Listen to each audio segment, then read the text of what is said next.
नमस्कार। चलिए आज बात करते हैं रॉबर्ट लुइस स्टीवेंसन की एक बहुत ही प्यारी सी कविता द स्विंग की।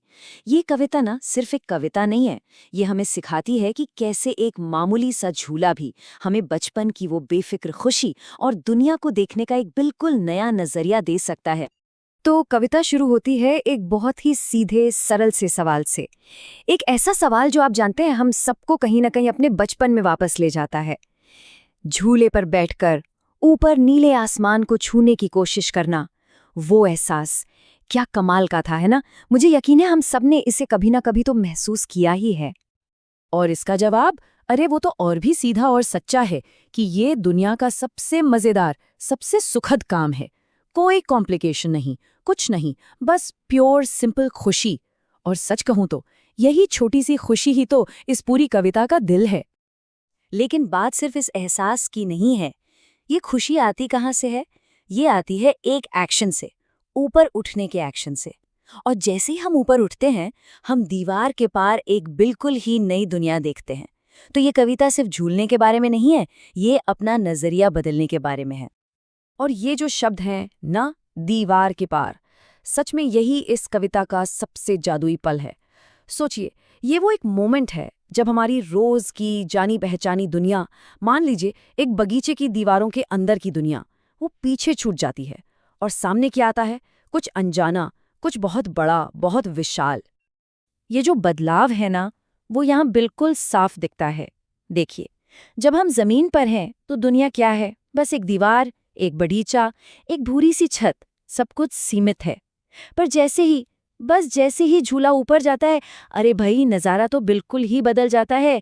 दूर दूर तक नदियाँ, पेड़, चरते हुए मवेशी, पूरा का पूरा गांव या देहात का इलाका नजर आने लगता है।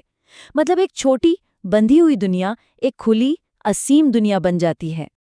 तो अब कविता क्या करती है, वो इस नए बड़े से नज़ारे को ना धीरे धीरे परत दर परत हमारे सामने खोलती है और हमारी दुनिया एकदम से बड़ी हो जाती है। बिल्कुल वैसे ही जैसे कोई बच्चा पहली बार अपनी आंखों के सामने दुनिया को इस तरह खुलते हुए देखता है। तो सबसे पहले क्या दिखता है? प्रकृति की सबसे बुनियादी चीजें, दूर तक बहती हुई नदियां और हरे भरे ऊंचे ऊंचे पेड़। ये तो बस शुरुआत है, उस बड़े से कैनवस की पहली झलक। और फिर उस नज़ारे में थोड़ी हलचल होती है, उसमें जान आ जाती है। कैसे? मवेशी दिखते हैं। अब ये दुनिया सिर्फ एक सुंदर पेंटिंग नहीं रही, बल्कि एक जीती जागती, सांस लेती हुई जगह बन गई है। और फिर कवि एक बहुत ही सिंपल सा फ्रेज इस्तेमाल करता है, और सब कुछ। ये शब्द उस एक पल को पकड़ते हैं जब लगता है कि अरे वाह, एक ही बार में सब कुछ दिख गया।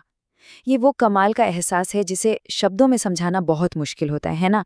तो कवि ने बस कह दिया, और सब कुछ, बस बात खत्म। अच्छा, तो अब तक तो हम नज़ारे की बात कर रहे थे। अब कविता का फोकस बदलता है। अब वो झूले की गति उसकी रिदम पर आ जाती है। जो आखिरी स्टैंजा है ना, वो हमें उस लगातार चलने वाली लय का एहसास कराता है। ऊपर, नीचे और फिर से ऊपर। तो जब झूला सबसे नीचे आता है, वो क्या है? वो हमारा सेफ जोन है। वो जगह जहां सब कुछ जाना पहचाना और सुरक्षित लगता है। वही हरा बगीचा, वही भूरी छत। ये वो पल है जब हम जमीन से फिर से जुड़ते हैं, अपनी दुनिया में वापस आते हैं। और फिर झूला वापस ऊपर जाता है, वो सबसे ऊंचा पॉइंट। ये है उड़ने वाला एहसास। ये वो वादा है कि हम फिर से उस बड़ी सी दुनिया को देखेंगे। और सच तो ये है कि यही जो ऊपर नीचे का चक्कर है ना, यही इस पूरे अनुभव को इतना मजेदार, इतना रोमांचक बनाता है। पूरी कविता में ना इन विरोधाभासों का, मतलब ऑपोजिट्स का, बहुत खूबसूरती से इस्तेमाल हुआ है।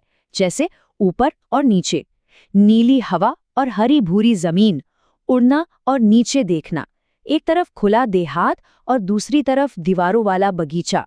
ये जो जोड़ियां हैं, ये सिर्फ कविता को एक अच्छी रिदम ही नहीं देती, बल्कि जो मेन आइडिया है ना नजरिया बदलने का, उसे और भी पक्का करती हैं। और आखिर में हम घूम फिरकर वहीं आ जाते हैं जहां से हमने बात शुरू की थी, एक साधारण से झूले में छिपी हुई खुशी।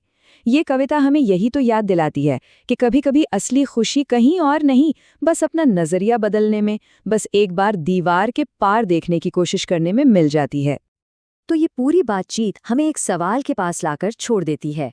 सवाल ये है कि हमारी अपनी जिंदगी में वो झूला क्या है? वो कौन सी चीज है, कौन सा अनुभव है जो हमें हमारी रोज की दीवारों के पार देखने में और एक ज्यादा बड़ी, ज्यादा खुली दुनिया का एहसास करने में मदद करता है? सोचने वाली बात है ना?